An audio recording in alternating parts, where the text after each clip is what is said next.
It's aliens. I'm trying to tell you guys the truth of extraterrestrials. It's not easy, but I'm trying.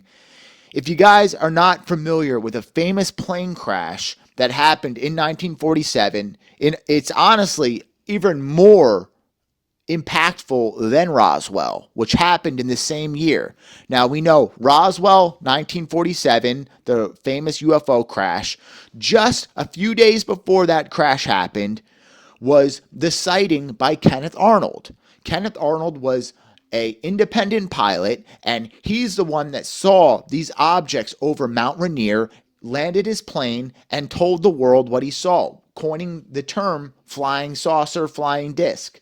Okay, made it all over the papers. Now, around that same time, another UFO crash happened in Murray Island, where this guy saw a UFO basically explode in the air, crash in the water. He went home and he was visited by these men in black, and they basically told him, if you ever tell anybody about what happened, that will be the end of you. So a reporter gets a hold of both stories and puts these guys in touch with one another, gives Kenneth Arnold $200 to fly out to Tacoma, and they stay at the Winthrop Hotel. Now, for most of you guys that don't know, that one of the first UFO encounters ever was recorded by John Winthrop around the 1600s. And he's a guy that saw a UFO near the Boston Harbor, and he recorded it, and he put it all in all of his papers and stuff.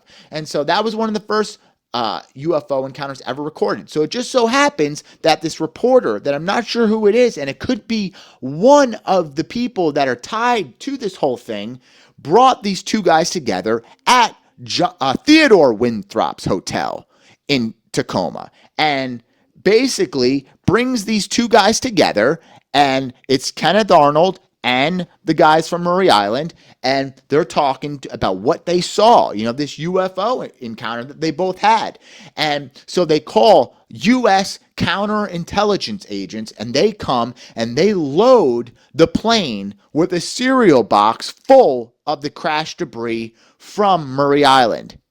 The plane catches on fire and blows up, and these pilots die, and no one ever found out what happened, how the plane malfunctioned, whatever happened. So I guess my point with this whole video is, if anybody out there on TikTok, because that's where I'm posting this, because it's long form content, if anybody out there on TikTok knows who the reporter was that brought together Kenneth Arnold and the Murray Island guys, it might be a step towards disclosure.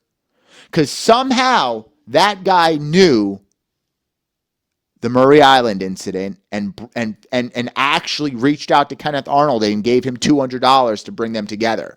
So I believe that middleman could be the reporter.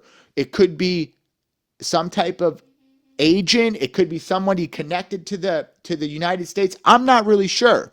But I do believe that if we could find out who was that reporter, it could be a step in the right direction to figuring out what's going on. So if anybody out there knows, let me know.